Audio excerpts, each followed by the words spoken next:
Hello, everybody. Welcome to Live in English podcast, and it's our responsibility to help you overcome your language problems. I'm not alone. There's somebody here keeping me lovely company. Papello, I do not want to talk about you. Would you mind introducing yourself to everybody out there watching this? Surely. Um, to everyone watching and listening to us, my name is Eduardo Papello. Um, I'm 26 years old, born and raised in Angola, uh, and I'm an English lover and enthusiast.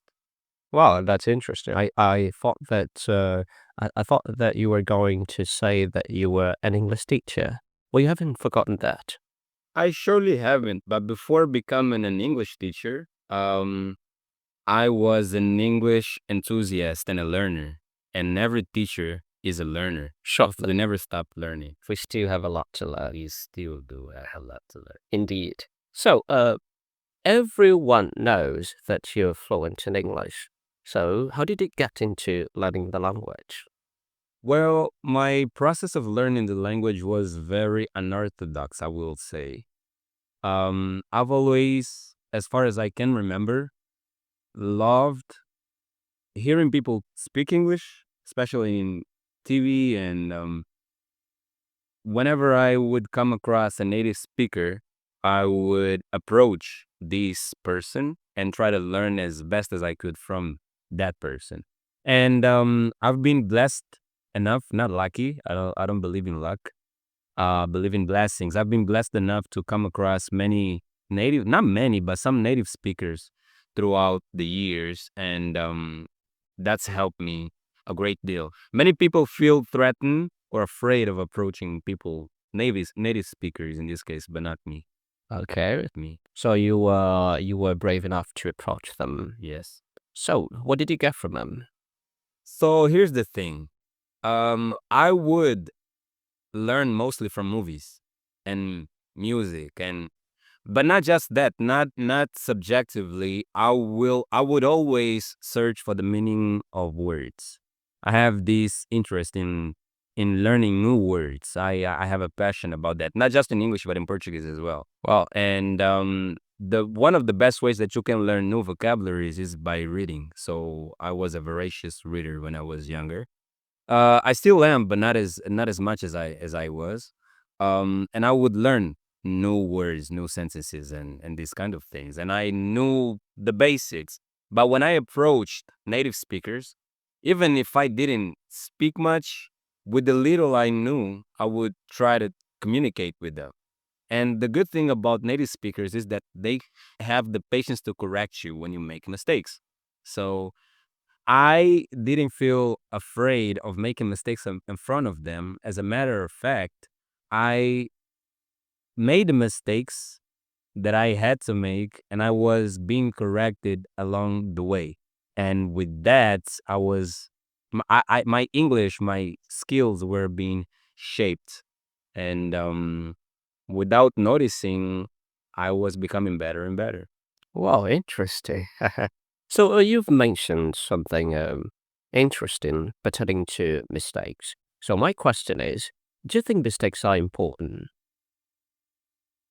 Mistakes. when as a part of the process? Because there are learners out there, whenever they make mistakes, they get stuck. They don't feel comfortable making mistakes around native speakers or even advanced speakers. They feel threatened by it. I will say that um you shouldn't feel afraid of making mistakes, because what you reveal, you heal. So if you do not show yourself the way you are with your scars and with your flaws, you are not going to be aware of your inadequacies, let's say, and you are going to be opaque and blind um to your flaws and inadequacies, and there is no evolution. And the good thing about being human is that we can evolve. We are not, perfect, and we will never reach perfection, but the human life is a process of looking for perfection in our craft, in our personalities, in our relationship with other people, and do the best we can while we're alive. Wow, interesting. So, but if we are banned from perfection, why are we so bothered learning from mistakes? Why are we so worried about learning from mistakes if we can't reach perfection? Perfection is something that is quite impossible for us as human beings. But why are we so worried about learning from those mistakes? Are we expecting, or do we want to be perfect by learning from those mistakes, or simply we want to become better? That's a very, very um big question, I will say. But the idea is, even the idea of perfection, right? Of this unattainable thing can change from time to time, right? There are some things that in the past were deemed as unattainable and as impossible to achieve, but with technology or with other means, or with time, right? As time evolves, those things were achieved, and they were done. So the goal is not to let our fears take the best of us, and always look for ways into getting things done, and looking, perhaps not perfection, but a new way of doing certain things. Okay, we already have an Uncle Ben, but I cannot be another Uncle Ben. I have to bring something new to the table. Where is it that I have inside of me? Because we are all born with a gift, with talents. So if we try to be like the other person, we are never going to be like, we are not never going to be ourselves and individuals. And I think life is this process of figuring out who it is that we are meant to be in the world. Wow, wow, wow, wait a minute. No, I'm not about to say bye for now. Got you. Uh, Look, mm, you said that there's already an Uncle Ben. There's always an English therapist, the only therapist in Angola who is Uncle Ben. But my question is, what's the point of imitating? There are scholars who regard imitation as an important factor for learning a new language. So, what's the point of imitating if we can't be somebody else? Okay, at a certain point, even as children, right? Because when it comes to learning a new language, we are like children. We are learning the basics, the vowels. We start by the vowels, and then we evolve with time. And if we think about it, right, we imitate as we grow. We imitate those around us, our parents. We try to mimic them, kind of like a parrot, right? Yeah. And but with time, we get to discover who we truly are. Even if we think about it, I think we are all aware of not who's the football player, the French, the young French football player who's now in Real Madrid, Mbappe. Mbappe, right? Good.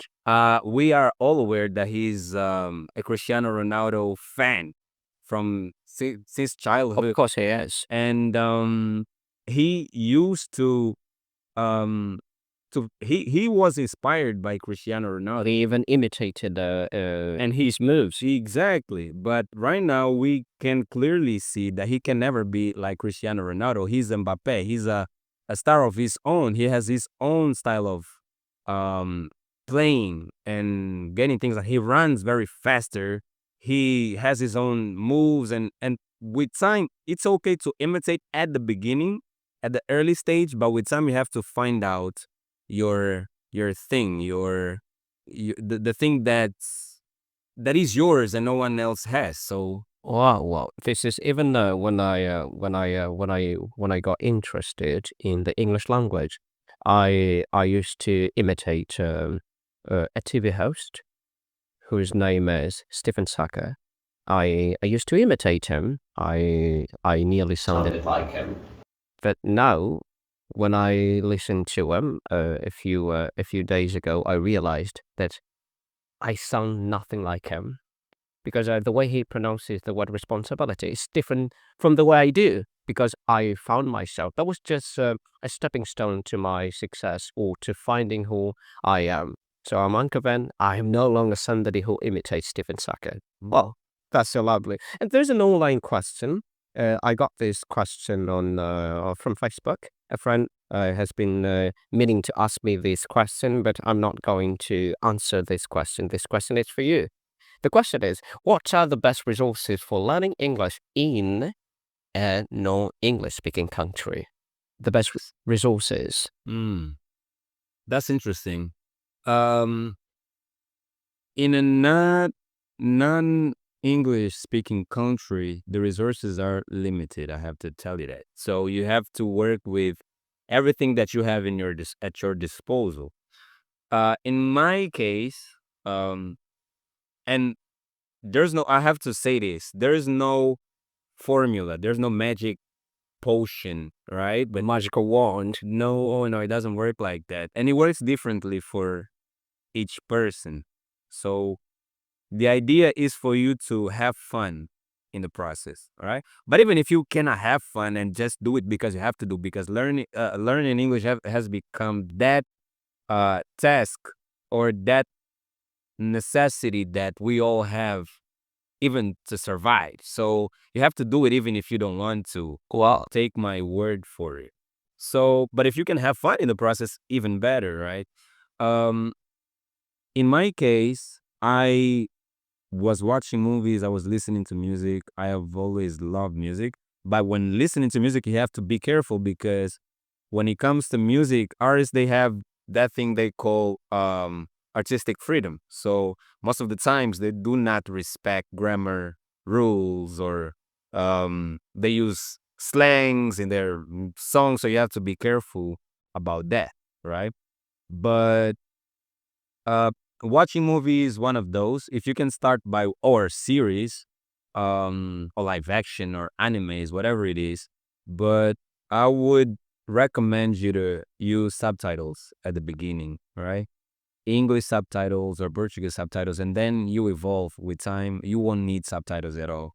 When you come across an English native speaker or someone who's just fluent in English, don't feel afraid to approach that person. Do it boldly and ask questions and try to communicate. But communicate about things that you enjoy, right? If you have passion for politics or sports or fashion, whatever it is, do it. Another source would be online classes or even on YouTube, right? I think nowadays we all have access to internet. If we all know Uncle Ben, then we all have um how do you call that? YouTube or TikTok or shop thing. Instagram or Facebook. So you have free lessons all over the place. So you just need discipline and and really want to achieve it. So if you want, there's nothing that can stop you. And with time, I can guarantee you that you are going to be uh involved or around people that have the same passion as you. God, if you believe in God, and I hope you do, is going to bring your way people that have the same passion as you, who are going to help you grow in this process. You've come up with two contrasting ideas or opinions. Wanting has to do with motivation. I don't think wanting has anything to do with discipline.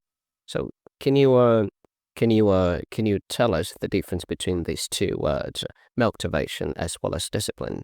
Motivation and discipline.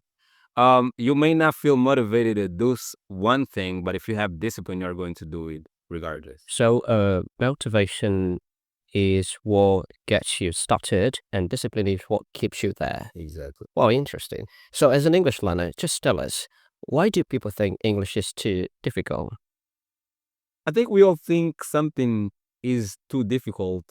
Anything is too difficult when we don't master it or when we do not know enough about it or if we think about it, the beginning of a task always seems too difficult, or but the top of the mountain is only for those who climb it, right? Wow. So nothing in this life is too difficult. And your question reminds me of this debate about the hierarchy of species, right?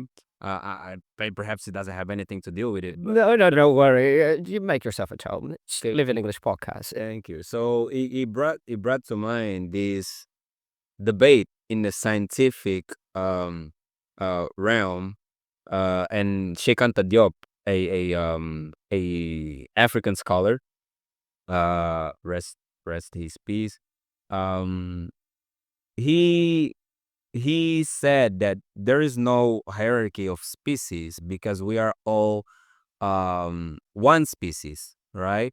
We are all Homo sapiens. So whether you're white or brown or red or black or whatever it is, right now in the world on Earth, there's only one species, which is the Homo sapiens. So we all have the same cognitive capacities. So, but the difference is, so education, access to information, and our upbringing, right? So if Cristiano Ronaldo can play as good as he can, so can you.